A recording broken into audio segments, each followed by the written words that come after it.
Comentario de Primera de Samuel capítulo 14.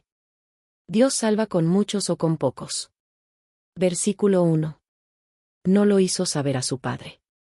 Jonatán aparece por primera vez en el relato en el cap 13, cuando se le confió una tercera parte de los hombres de armas que estaban en Gabaa, mientras que Saúl, con los otros 2/3 acampaba en Micmas, al noreste. Cuando aparecieron los filisteos para vengar la derrota que Jonatán había infligido a la guarnición de Gibea, en la Biblia de Jerusalén, Saúl se retiró a Gilgal, pero parece que Jonatán permaneció en Gabaa de Benjamín, según la Biblia Reina Valera, y los filisteos ocuparon Micmas, capítulo 13, 16. El texto no dice con claridad si Samuel volvió a Ramá o permaneció en Gabaa, versículo 15, pero es indudable a medida que se va desarrollando el relato en este capítulo, que Dios procuraba convencer a los israelitas de que necesitaban depender de él. El sigilo de Jonatán es una clara evidencia de su fe en Dios a pesar del rechazo de Saúl en Gilgal. Lo que comúnmente se consideraría como una temeridad se convierte en una poderosa prueba de la acción de la divina providencia. El Señor usó cada prueba material posible para convencer a un pueblo que ignoraba el amor que le tenía, y que todas las cosas son posibles para quienes anhelan ser liberados del yugo del pecado. Versículo 4. Entre los desfiladeros. Dice Josefo: ahora bien, el campamento del enemigo estaba sobre un precipicio que tenía 3 cumbres que terminaban en una extremidad pequeña, puntiaguda y larga, rodeadas a su vez por una roca que formaba como líneas para impedir los ataques de un enemigo. Antigüedades B. 6, 2. Los que han visitado el lugar, al lado norte del escabroso Wadi, en la Biblia de Jerusalén aparece la grafía Wadi, nota, 13, 16, dicen que los lugareños todavía hablan de él como, el fuerte. Este peñasco era llamado Boses, que puede significar blanco o brillante, pero más probablemente, suave o tierno. En el lado sur del Wadi hay otro peñasco más o menos de la misma altura llamado Sene, o matorral espinoso, mucho más fácil de escalar que el que está en el lado norte. Se dice que la información topográfico de este pasaje de las Escrituras fue utilizada por el general británico Allenby cuando desalojó a los turcos de Micmas en 1917, durante la Primera Guerra Mundial. Versículo 6. Quizá haga algo Jehová por nosotros. Jonatán no dependía tanto de su propia armadura como del poder ilimitado de Dios. Tan solo usó lo que tenía a mano, y Dios bendijo su humilde dependencia del cielo. Aun cuando el rey se hubiera apartado del sendero de la obediencia, Dios se proponía demostrar a todo Israel que la salvación es un asunto de elección y acción individuales y no tanto un movimiento colectivo. Muy trágica habría sido la situación si Dios hubiese rechazado a todo Israel cuando el rey eligió no obedecer. Versículo 10. Si nos dijeren. Gedeón había pedido una señal casi imposible, humanamente hablando, cuando rogó que cayera rocío sobre el terreno pero no sobre el vellón, Jueces 6, 39. Así también Jonatán convirtió la invitación del enemigo a subir en la señal de que Dios combatiría por Israel. Escalar los muros perpendiculares del peñasco del lado norte era una proeza aparentemente imposible, de un modo especial llevando armaduras. Se honra a Dios cuando sus hijos esperan mucho de él e intentan grandes cosas para él. Versículo 13. Subió Jonatán. Josefo piensa que fue al amanecer cuando Jonatán y su escudero se aproximaron al reducto filisteo y que llegaron a él cuando todavía dormían la mayoría de sus hombres. Antigüedades B. 6, 2. El relato del capítulo 14 confirma la idea de que era temprano por la mañana, ver versículos 15, 16, 20, 23, 24 al 28, 30, 31, 45. No se dice si los 2 israelitas esperaron hasta la noche para escalar el peñasco o si tan solo necesitaron unos pocos minutos para hacerlo. Es evidente que tomaron la fortaleza por sorpresa, pues reinó la más completa confusión en la guarnición filistea. Versículo 15. Hubo, pues, gran consternación. Literalmente, hubo un terror de Dios, Elohim ABJ. La palabra Elohim aquí se refiere a la intensidad del terremoto, y refleja el terror y la confusión que prevalecieron. La palabra Elohim se usa así ocasionalmente como un superlativo, ver Génesis 23, 6, Génesis 30, 8. Sin duda el movimiento sísmico fue un acto de intervención divina. Dios se interpuso con frecuencia usando las fuerzas de la naturaleza, como en el Mar Rojo, Éxodo 14, 21 al 28, en el Valle de Ajalón, Josué 10, 11 al 14, en Ebenezer, cuando los filisteos fueron vencidos, Primera de Samuel 7, 10, y en otras ocasiones. Versículo 16. Gabaa de Benjamín. Gabaa y Geba, en la Biblia de Jerusalén, son las formas femenina y masculina de una palabra que significa colina o altura. Ambos eran pueblos de Benjamín, Josué 18, 24, 28, Primera de Samuel 13, 16. Parece que a veces se usaban indistintamente las formas masculina y femenina de ese nombre. La distinción entre los dos lugares se aclara en Isa 10, 29, donde se los menciona en el orden en que llegaría a ellos un invasor procedente del norte. Una aldea llamada Geba existe hoy día en la antigua ubicación, a 2,2 kilómetros al suroeste de Micmas y a 9,6 kilómetros al noreste de Jerusalén. La aldea moderna Tel El-Fal ocupa lo que se cree que fue el sitio de la antigua Gabaa, la capital de Saúl, a 5,6 kilómetros al norte de Jerusalén. Excavaciones realizadas allí han desenterrado lo que parece ser el palacio de Saúl. La Gabaa de Primera de Samuel 14, 16 es Geba, al otro lado del Wadi viniendo de Micmas. Ver Patriarcas y Profetas página 674, no Gabaa el hogar de Saúl, si esta última se ha identificado correctamente como Tel El-Fal. Ver capítulo 13, 2, 3. Desde esta Gabaa, 7 kilómetros al suroeste de Micmas y con dos cadenas de colinas que se interponen, difícilmente hubiera sido posible observar lo que sucedía en Micmas, pero desde Geba, directamente al otro lado del Wadi, esto hubiera sido relativamente fácil. Versículo 19. Detén tu mano. La impetuosidad de Saúl crecía rápidamente. La manifiesta confusión del campamento enemigo lo alborotó de tal manera que ni aún pudo esperar el consejo del Señor. Durante días, él y sus compañeros habían estado detenidos y habían oído informes de incursiones del enemigo en los pueblos vecinos, y aunque no sabía la razón de la fuga de las fuerzas que cruzaron el Wadi, súbitamente dio la orden de atacar. Si se hubiera dado tiempo para buscar la dirección divina, probablemente habría evitado muchas de las dificultades que tuvo que afrontar el ejército de Israel durante las horas siguientes, y su victoria sobre el enemigo habría sido mucho más completa. Este fue un caso en el que el apresuramiento ocasionó perjuicios. El tiempo que dedicaba Jesús a la meditación y a la oración le permitió tener el juicio sereno necesario para soportar con paciencia la prueba severa que le esperaba, la noche de la lucha de Jacob con el ángel, cerca del Jaboc, le dio fuerza no solo para enfrentarse con Esaú sino para afrontar los años de las serias dificultades que siguieron. Versículo 23. Salvó Jehová a Israel. Aquí hay un notable ejemplo del poder divino que coopera con el esfuerzo humano. Jonatán anhelaba que Israel quedara libre de las incursiones de los filisteos. Los acontecimientos del día no permitían dudar que su aspiración emanaba del Espíritu Santo. Jonatán vio el impulsivo acceso de depresión que afligía a su padre, pero esto solo lo inspiró a tener mayor confianza en el gobernante divino que había puesto a Saúl en el primer lugar. Con cada paso que daba hacia adelante, Jonatán sentía una oleada de poder emanado de la fe que lo fortalecía para dar el siguiente. Aquel día estaba comprobando que Jehová es un Dios fiel a su pacto, capaz de hacer que redunde en su alabanza la ira del hombre. Cuanto contienen estas palabras, salvó Jehová a Israel. La fuerza agresiva y el valor del joven guerrero, la compañía y leal apoyo de su escudero, el confiado descuido de los centinelas que estaban en el risco, la sincronización exacta para el asalto, el pánico provocado por el ataque sorpresivo, el terremoto, la derrota de una hueste confusa, la liberación de los esclavos que, debido al estímulo de la hazaña de Jonatán, se sintieron libres para volverse contra sus opresores, y el regreso de un rey y su ejército, antes indeciblemente humillado por sus enemigos. Ahora todos parecían ansiosos de demostrar su anhelo de completar la derrota del enemigo. Bet-Aven. El nombre de Bet-Aven quizá signifique la casa de ídolos o la casa de la vacuidad. Se piensa que se refiere a una localidad del distrito septentrional de Micmas y al este de Betel. La ruta principal de los filisteos estaba al oeste, hacia su tierra natal, pero su confusión evidentemente fue tan grande que huyeron en todas direcciones. Versículo 24. Saúl había juramentado al pueblo. Evidentemente Saúl estaba tratando de quedar bien, porque ya no pensaba en que la victoria fuera del Señor, ver capítulo 11, 13, sino solo en que él pudiera vengarse de sus enemigos. Este es el segundo caso, en el mismo día, cuando no buscó el consejo del Señor e impuso su propia voluntad al pueblo, como lo había hecho antes con el sacerdote, capítulo 14, 19. Quizá todavía estaba íntimamente dolido por el reproche de Samuel en Gilgal. La presencia del sacerdote Ahías, versículo 3, como consejero implica que el profeta había vuelto a Ramá en vez de permanecer con Saúl en Gabaa, capítulo 13, 15.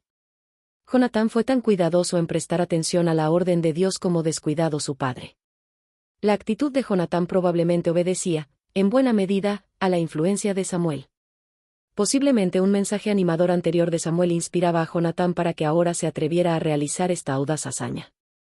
Así como Saúl había sido advertido de lo que sucedería en Gilgal meses antes de que eso aconteciera, capítulos 10, 8 y 13, 8, un mensaje similar de Samuel puede haber preparado al hijo de Saúl para que realizara su parte en los sucesos de este día memorable.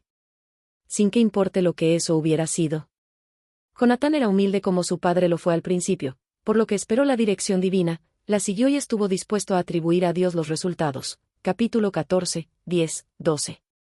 La orden arbitraria y apresurada de Saúl para que hubiera un día de ayuno contrasta muchísimo con la fiel docilidad del pueblo ante las instrucciones recibidas, que no tomaban en cuenta los deseos y las necesidades personales. Parecía que Saúl había perdido para siempre la humildad, y en su lugar aparecieron un falso celo, un orgullo secreto y un abuso de autoridad que habían de madurar a través de los años hasta llevarlo al suicidio. Como Judas. Saúl anduvo bien por un tiempo. Si hubiera muerto antes de convocar a Israel en Gilgal, habría sido considerado como digno del lugar más encumbrado en la lista de honor real. Ahora había traicionado su sagrado cometido. Sin embargo, se le permitió que continuara viviendo para que pudiera ver el fruto del egoísmo y la perversidad. Versículo 29. Mi padre ha turbado. Al conocer la precipitada orden de su padre, inmediatamente Jonatán reconoció la desventaja que eso imponía sobre el ejército, y no vaciló en hacer saber al pueblo que no estaba de acuerdo con tales restricciones. Esto es interesantísimo en vista de las repetidas afirmaciones acerca del indudable afecto que le tenían los soldados. Puesto que Saúl había hecho jurar a los israelitas, versículo 28, ellos se sentían personalmente atados por el juramento, en tanto que Jonatán, no habiendo jurado nada, no sentía ninguna obligación. El país. Es decir, el pueblo, ver versículo 25. Versículo 31. Desde Micmas hasta Ajalón. Una distancia de 21 kilómetros sobre la meseta montañosa de la Palestina central que descendía hasta la ondulada región de la Cefela, a 305 metros por debajo de Micmas, pasando por cañones como el Wadi Selman. La principal carretera moderna de Jerusalén al Ida pasa por el Wadi Selman después de bifurcarse del camino que va al norte hacia Siquem, a 8 kilómetros al norte de Jerusalén. Una marcha común sobre un terreno tal, como el que hay entre Micmas y Ajalón, se consideraba como una jornada completa. El contexto implica que el ataque de Jonatán se efectuó muy temprano por la mañana. Si fue así, Israel persiguió al enemigo durante todo un día, deteniéndose apenas para recoger los despojos que deben haber sido grandes en este caso. Los filisteos habían reunido una gran cantidad de carros y caballos en Micmas. A eso se añadían lanzas, escudos, alimentos y otros diversos suministros que debe llevar un ejército. La proeza militar de los hombres de Saúl habría sido una gran empresa para un ejército bien alimentado, y fue mucho mayor para una muchedumbre mal alimentada de campesinos indisciplinados como los que él dirigía. Esto debería haber sido una lección para Saúl, que todavía estaba dolido por el reproche y que solo estaba celoso de su propia reputación. Pero una vez que afirmó los pies en las arenas movedizas del orgullo, cada intento débil e indeciso para zafarse tan solo hacía que se hundiera más. Versículo 32. Se lanzó al pueblo sobre el botín. Era de noche, y los israelitas quedaron liberados de su voto, ver versículo 24. En su hambre mataron tanto vacas como becerros, y en su apresuramiento descuidaron la debida eliminación de la sangre, Levítico 17, 10 al 14. Versículo 34. Que me traigan. Como los fariseos de los días de Cristo, Saúl era puntilloso en cuanto a la observancia de las formas externas, aunque él mismo descuidaba deberes mucho más importantes. El pueblo fue otra vez leal a la orden de su rey. Cuán diferente habría sido la historia si Saúl hubiese reflexionado por unos momentos hasta qué punto la transgresión del pueblo se debía al pecado de él. Cuántas oportunidades da el Señor a un hombre que prefiere rechazar el consejo divino, a fin de que se vuelva y lo busque con toda humildad. Cuán difícil es que esa alma, cegada por el pecado, acepte tales oportunidades y haga como hizo el hijo pródigo, vuelva a la casa del Padre. Versículo 35. Este altar fue el primero. Literalmente, un altar comenzó él a edificar. Algunos piensan que esto significa que comenzó un altar pero no lo terminó, otros, que este fue el primer altar que construyó en su vida. Es evidente que la interpretación de los traductores coincidía con el segundo parecer, Por lo tanto, tradujeron Egel como el primero, en vez de comenzó, pensando que esto se adapta mejor al hebreo idiomático. Este es el único caso en el AT en que se hace tal traducción de Egel. Versículo 36. Acerquémonos aquí a Dios. Comprendiendo que se le escapaba una gran oportunidad, Saúl propuso que, habiendo comido, continuaran durante la noche. Tales maniobras no eran insólitas. Saúl había efectuado una marcha nocturna desde Besek hasta Yabs de Galaad para liberar esa ciudad del poder de Naas amonita, capítulo 11. Gedeón siguió en gran medida la misma táctica en su campaña contra los madianitas, Jueces 7, 19 al 23. El pueblo fácilmente estuvo de acuerdo con la propuesta de Saúl, pero el sacerdote Ahías sugirió que consultaran al Señor. Evidentemente creía que el rey se había equivocado al no buscar el consejo divino más temprano ese día, 1 de Samuel 14, 18, 19. Versículo 39. Aunque fuere en Jonatán. ¿Por qué no dijo Saúl, aunque fuere en el rey? ¿Le había dicho alguien a Saúl que Jonatán había probado alimento? El silencio del Señor significaba la desaprobación divina, y Saúl llegó a la conclusión de que había pecado en el campamento. El pueblo había demostrado su lealtad vez tras vez durante el día, y sin duda su propia conciencia lo acusaba a Saúl. Pero quizá para encubrir su sentimiento de culpabilidad, virtualmente acusó a su hijo, el cual, bajo la dirección de Dios, había logrado una gran victoria. Así como en Gilgal había insinuado con insistencia que la falta no era suya sino de Dios, también ahora insinuaba que él, como rey, estaba libre de culpa. Probablemente comprendía que el pueblo no era culpable. Por lo tanto, el único que podía estar en pecado era su hijo. Así también los dirigentes de los días de Cristo pensaban de ellos mismos que estaban por encima de todo reproche, y votaron para que el gran héroe de nuestra salvación llevara la maldición por toda la nación. Profundamente asombrados por la precipitada violencia de Saúl, los hombres de Israel no le contestaron una palabra. Estando Dios callado y también el pueblo, ¿qué podía hacer Saúl sino echar suertes? Versículo 42. Cayó sobre Jonatán.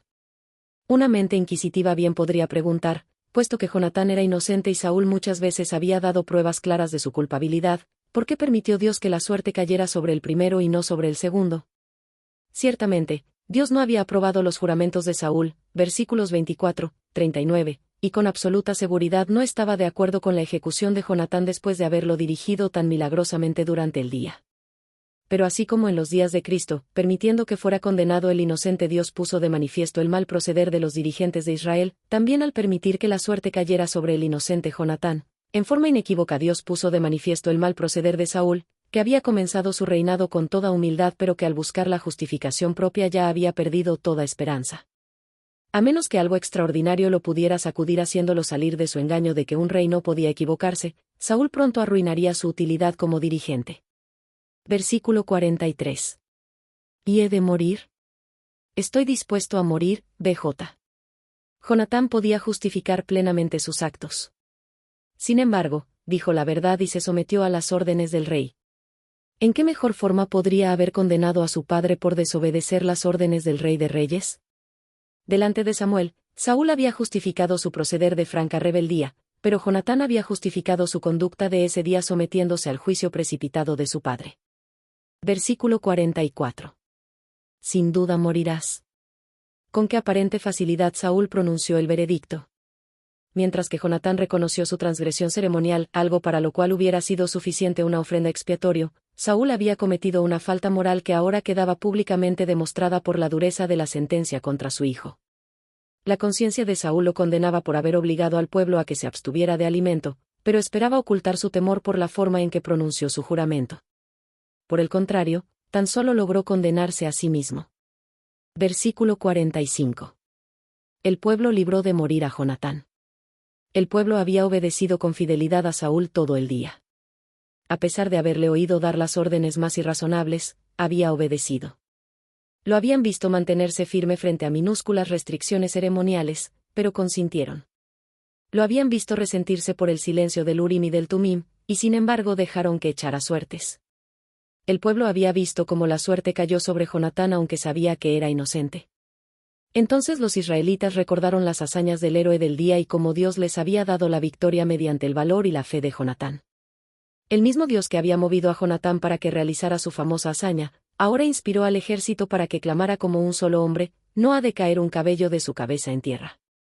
Jonatán aún debía cumplir un papel dificilísimo, y nadie podía tocarlo hasta que terminara su obra.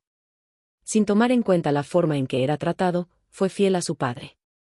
A veces esa lealtad lo indujo a apaciguar la impulsividad de su progenitor y también a luchar a su lado, lo que hizo hasta el mismo fin.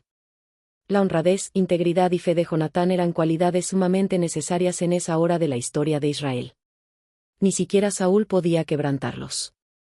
Límites fijados por el Espíritu Santo. Versículo 47. Era vencedor. En los últimos versículos de este capítulo el énfasis se coloca sobre los progresos materiales del reino, antes que sobre los espirituales. Saúl parecía regocijarse con su genio militar. En vez de proteger los derechos de su pueblo, tomó la ofensiva contra las naciones vecinas para acrecentar su propia reputación como rey. Imitó a otras naciones cuando podría haber ofrecido al mundo un método de administración nuevo y más perfecto. Versículo 49. Isui. Sin duda Baal o Isboset, ver 2 de Samuel 2, 8. Versículo 50. Abner, hijo de Ner.